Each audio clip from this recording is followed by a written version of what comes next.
Hello, PR 100 students. Welcome back, I hope. Um, Again, trying to do my absolute best to get you through this semester so you know what it is you need to know or what you want to know.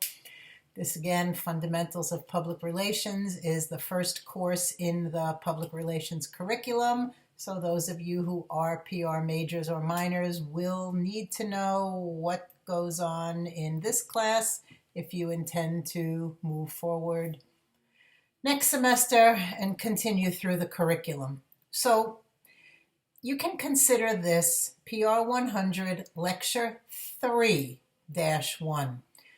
Lecture 1 went over the backgrounder and touched on the objective. For those of you who have chosen to take a letter grade and do that assignment, I have responded to you via email personally about what your next step is. Obviously, that will be choosing your objective, remembering that what you do for your client needs to be reasonable, needs to be realistic, and needs to be something that you indeed can do.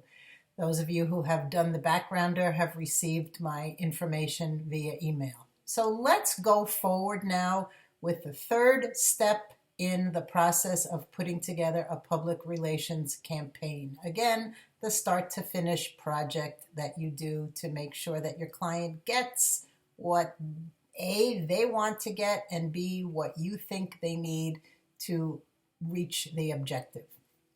Backgrounder tells me who your client is. Objective tells me what you want to do for your client.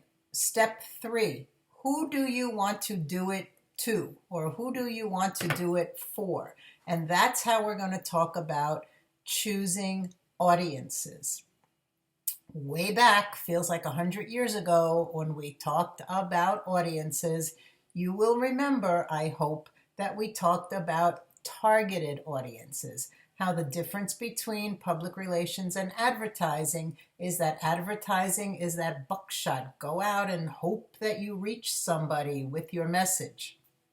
Public relations is targeted messaging. It goes to a specific group of people who you have decided through your research, through your knowledge of the client, who you have decided need to know your message and want to receive your message. Remember that the message is what you're going to put in that little gift box. That gift box is the tools, which we will talk about next lesson. But what's inside that gift box is the message, or as we're going to use the term for our campaign, key message or key messages. What is it that you want to say to the audience to get them to respond and hope that helps you meet your objective for your client? What do you want to say? To whom do you say it? And then how do you package it? How do you say it? How do you communicate it so that that package, that message is received? Targeted audiences means that you don't obviously say, I want everybody to know about my client. Never happen, won't happen, unrealistic, as I think the example that I gave in class is even if I sent out $100 bills to everybody, that still doesn't mean they would accept my message. Public relations people are smart, and we think through who are the groups that I know through my research and through my understanding of the client, who are the groups, who are the audiences that I can target to get them to respond to my message. I'm going to use that tried and true example. I apologize for using that example over and over again. Your objective, your client is the Hofstra men's basketball team, and your objective is to increase the attendance at the next basketball game. Your audiences are going to be Hofstra students. Is it all Hofstra students?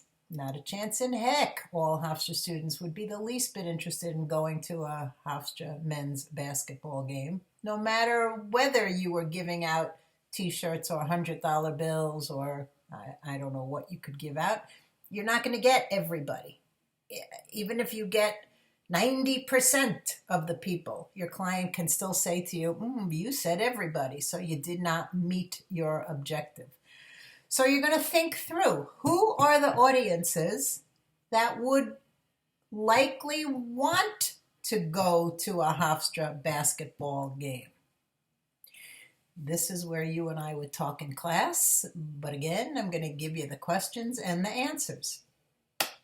Other athletic teams, fraternal and sororal groups, fraternities and sororities who get points from Hofstra activities department or whatever the heck it is for participation in. Maybe it is even high school students from the local area who play on their basketball games. Maybe you find a list of the top 25 boys basketball players in Nassau County and invite them to come to the game. Once you've decided who your audiences are, the way that you double check that they are a particularly targeted audience is by saying to yourself, do I know where to find these people? Do I know where they sit? Do I know where they meet? Do I know how to get to them to give them my message? Okay, we're going to totally divert from the old marketing term of demographics for audience and make sure that we're talking about targeted audiences. Demographics, marketing demographics. Women between the ages of 14 and 21. I have no idea what that group has in common, other than maybe they read the same magazine and I can advertise in that magazine. How about families in Nassau County with small children? What does that mean? They have nothing in common other than that demographic. Suffolk County residents who make more than $85,000. I could make $85,000 working for Grubhub. Obviously not. I could make $85,000 selling lemonade on my front stoop. Nothing in common. You're going to choose an audience that has a common denominator. Demographics, which is a marketing term, will talk about age, social status, family, participation, residence. I want to reach all households in Suffolk County. How are you going to do that? How are you going to do that and make sure that every household accepts your message? That's what we call junk mail or spam, okay?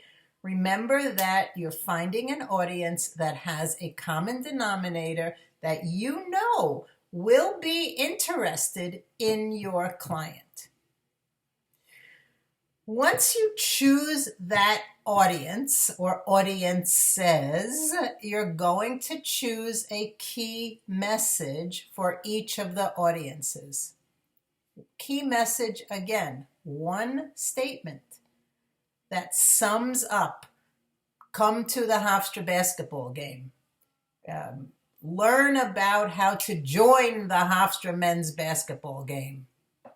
One sentence that's particularly geared to that audience and will allow you to get your message across to them in a very concise way. What do you want to say? To whom do you wish to say it? So those of you who have chosen to do the campaign, and I give you a lot of credit for that, and you know that that means that you will be granted a letter grade for this class and hopefully very successful as you move on in your PR career, even if it's your PR educational career. I'm going to ask you for the next class, which will be Tuesday the 7th of April. No, I'm sorry, Tuesday the 14th of April, because you're going to be looking at this on Tuesday the 7th of April. So I'm going to ask you to send me your audiences, as many as you can think of, and what the key messages for those audiences will be. So this is going to end PR 100 Lesson 3-1, where I talk about what your assignment is, and then I'm going to do another lecture for those of you who have chosen not to do the assignment. And again, the way that I'm grading you is that you respond to the lecture and let me know what questions you have or what takeaways you have or what you understood. I actually looked at the analytics of my last few YouTube videos, and not everybody's watching them, and not everybody's watching them through to the end. I don't know what to say about that, but I'm going to end now and go on to Lecture 3-2, which is geared to all students, most particularly those who have chosen not to do the campaign. See you in a minute.